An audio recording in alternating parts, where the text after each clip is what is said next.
Hello, it's Rebecca here from Precious Pages Papercraft, and today I'm designing a layout for Peartree Cutfiles, and I'm going to be using one of the new releases. It's the Adventure Awaits cut file from the May release, and I've cut it onto smooth black cardstock because I just felt like it would really pop off the page by using the black.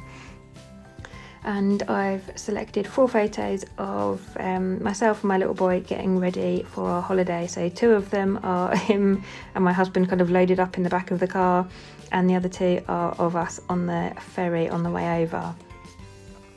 And I'm using a patterned paper from Cocoa Vanilla Studios Sunkissed collection to back my cut file. I've cut them on my silhouette, so I offset them to make them slightly larger. That saves me just having to cut them all out by hand, and then I'm just taking some time to back that. And I loved that paper because it went really well with my photos. So I've stuck all of that down flush because I'm going to turn 2 of the arrows into shaker pockets, so they will kind of naturally be a bit more dimensional. So then I will go around at the end and pop the rest of the cut file up onto foam. So for now I've trimmed out some acetate and I'm just sticking that flush to the 2 arrows I want to make my shaker pockets, and I'll give that a couple of moments just to dry, and then I will trim those down just to make them the right shape and size. Possibly could have done that as well on my silhouette, but this acetate is really thick, so I possibly would have run the risk of damaging my blade, or at least making it a bit blunt, so I've just done that by hand.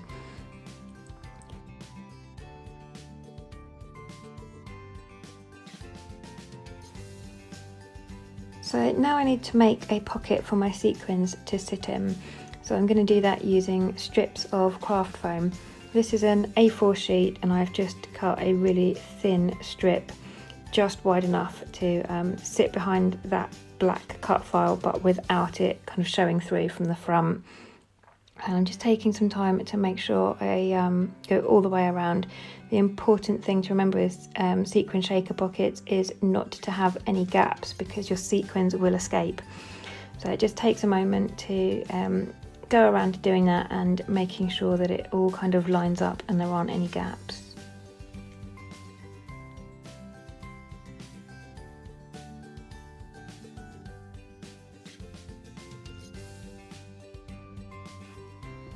So now comes the fun part of filling my shaker pocket.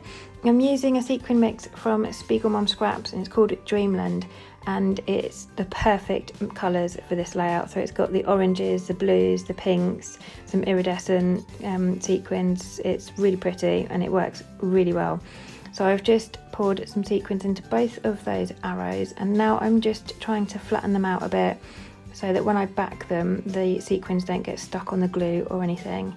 And I'm using glossy accents for this to make sure it really holds as well as it can. Glossy accents is a bit like super glue. Once it's set and stuck down, it's almost impossible to get things back off. So I've got that in place, and now I'm just going to use that same patterned paper to back those 2 arrows. And then I left that well and truly alone to dry before I tried to trim those arrows down, just to make sure none of my sequins fell out. And now I'm going to back the whole cut file with foam to raise it up and add a bit of dimension on my page. And again, this is just cheap craft foam. It's self-adhesive, so it's sticky on one side. You just got to kind of peel it back, and then I can just go around with my fine liner bottle and add glue to the back of it.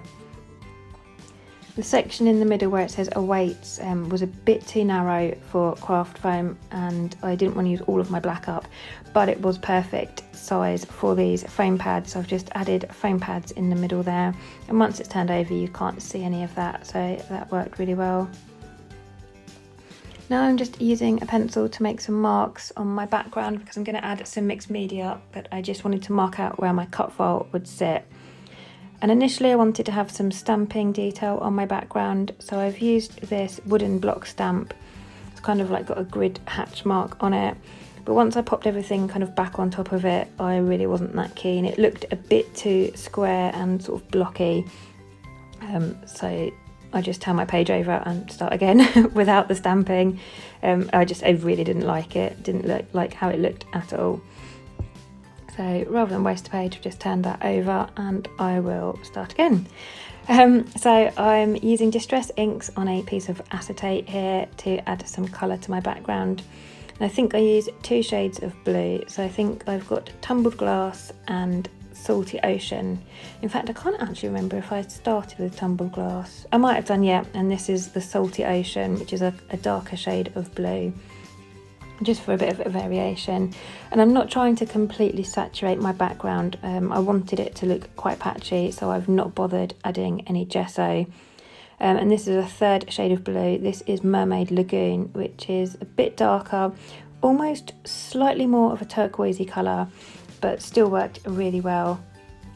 So I did a kind of diagonal design behind where the arrows are, and then I've just popped some colour into the other 2 corners because I wanted that to show out around my photos.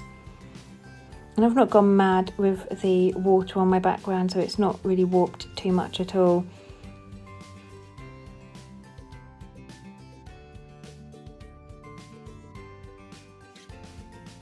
And then once I'm happy with the blue, I dry that off with a paper towel and I come in to add some pink splatters. This is another Distress ink, it's Picked Raspberry.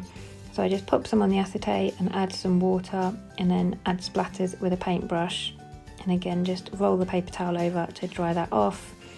And I'm also going to add some black splatters. This is again a Distress ink in Black Soot. And exactly the same process, just adds a bit more detail and a bit more drama to that background. Especially as I've got the cut file cut in black, I felt like I needed to bring in some more black to the layout somehow. So the splatters worked perfectly there. So it's coming together quite nicely now. I'm liking how that's looking. So at this stage I'm going to commit to my cut file because the cut file and photos can really only sit in one place. So I'm going to get that glued down and then I can work on embellishing.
So as you saw there, I've also raised my photos up onto foam pad to bring those up to the same level as my cut file.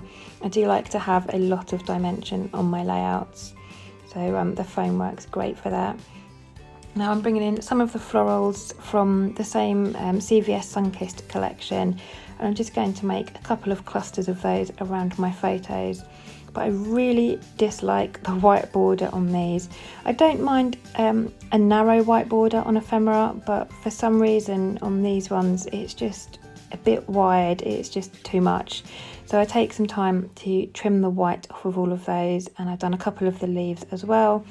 And then I'm just going to stick those down with foam pads again for the dimension and kind of have them overlapping and some tucked a bit behind my photos.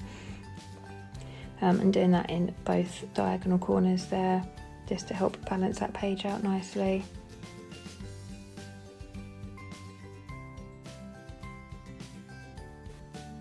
I don't want to go mad adding too much to this page because that cut file's a large one and there's quite a lot going on. I don't want to crowd the page too much, but I did decide I felt like it needed a frame. So I'm going to create a border for my layout using the bit of pattern paper that's left over and also the bit of black cardstock that I cut my cut file from. So I've trimmed my background down a little bit, and then I'm going to distress all of the edges of that with an edge distresser. And I'm going to stick it down to the black cardstock first to kind of give it a bit of separation from that patterned paper that I'm going to put behind it. And it just helps it, the whole thing kind of tie in together and pop a bit more, and I really like the look of it on the black. So I'm going to go around the back with double-sided tape and stick the black on first. That will then make it 12 by 12 again, so then I need to cut the black down slightly so that I can have a border from that patterned paper as well. So that's the black going on. I'll trim that down, and then I need to distress those edges as well, because I do love a distressed edge. I can't really have anything on my page without distressing the edges. It's just the way I am, it's the way I'm wired. It just doesn't sit right if it's not distressed.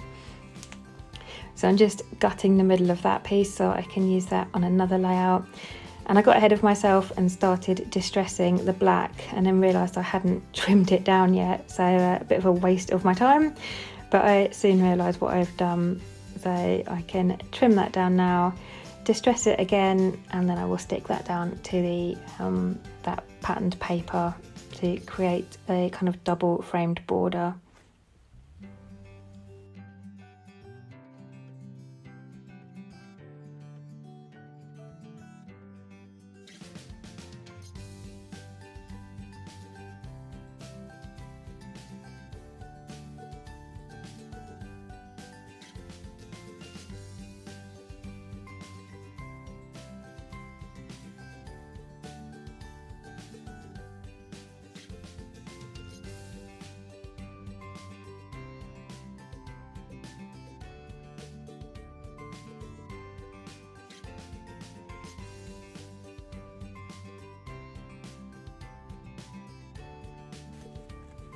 So I'm just making sure everything's stuck down and distressing those edges a bit further with my fingers.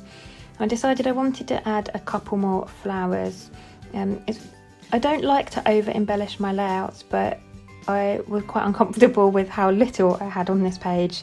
It's very unlike me to have like nothing at all. So I'm adding a few more of those fussy cut flowers, and I'm just kind of using my fingers to turn the edges up of the petals a bit for a bit more dimension. So I've added an orange one down the bottom. I'm going to add a blue one up at the top there, trying to kind of disperse that colour evenly around the layout. And off camera I do find a couple of the butterflies from an older CVS collection. I think it was Happiness, and I absolutely love them. They are the perfect little embellishment once you fussy cut them. So I also come back in and add a few of those that you'll see in the photos at the end. But I just finished my layout off with a black doodled border around the edge, and that is me finished. So thank you very much for joining me. As I said, I do add a couple of butterflies off camera that you'll see in the close-ups. I'll pop a link in the description box below to this cut file and also to the Peartree Cutfiles Facebook group. If you're not already a member, I do recommend heading over. And we have weekly freebies, and we have crops at the end of every month, and obviously you'll find tons and tons of inspiration there. So if you're not a member, do head over and join.